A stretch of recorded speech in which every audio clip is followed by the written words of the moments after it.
Delcam for SolidWorks 2013 gives the user the ability to control the retract plane for individual holes that might be in a hole pattern. So what this can do is it helps me create much more efficient and safer hole patterns because I can control exactly what that tool does when it's finished drilling a specific hole. So to illustrate that, I have a part here programmed. You can see that I have a cut doing these cutouts, and then I have the hole pattern. We'll turn off the cut for now. And before I simulate the hole pattern, let me show you the setting that we're looking at. If I go to my options, under drilling, you'll see combine similar holes in the can cycle. What that does is if I have similar holes, it puts them into a pattern, and instead of stating a can cycle for the first hole and then canceling it, moving to the next hole and restating the can cycle, it just states the can cycle once, keeps it modal, gives me all of my XY positions, and then at the end it cancels the cycle. It also gives me the ability to utilize G98, G99 style retract commands if your particular post supports that. You can also see that I'm choosing here to retract to the plunge clearance. This is an inch file. My plunge clearance is 100 thousandths, so the tool will stay down low over this part instead of retracting all the way to the Z rapid plane every time. So I'll click OK and run a simulation. And you probably guessed what was going to happen. I have pause on gouge enabled, and by keeping that tool down at 100 thousandths, the tool gouged right through that clamp.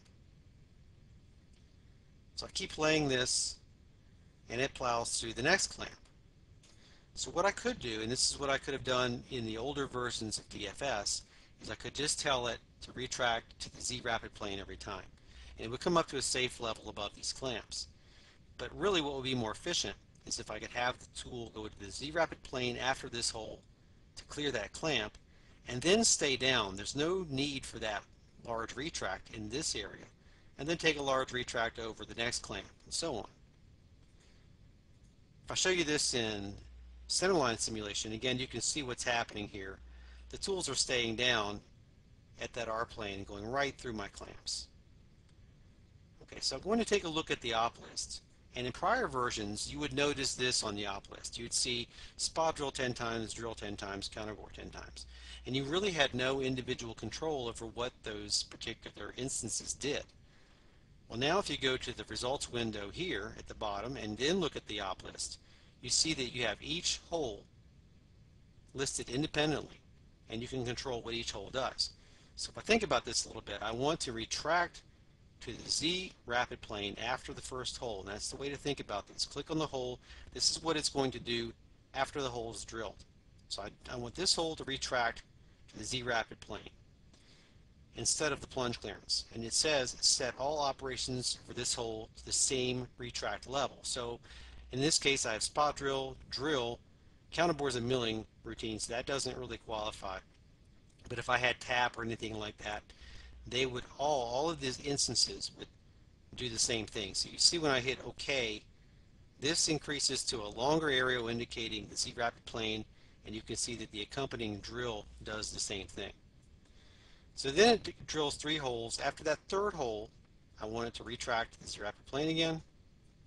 Then it drills 2 holes. So on this one I need it to retract to the Z rapid plane. And then right here, this last hole, I want it to retract. Now you'll notice that I have retracted the Z rapid plane here, the longer arrow indicated on the last hole, and it's grayed out. Obviously I don't have control over that. That's the end of the can cycle. So that's how this all works. Let's go take a look at what we have here.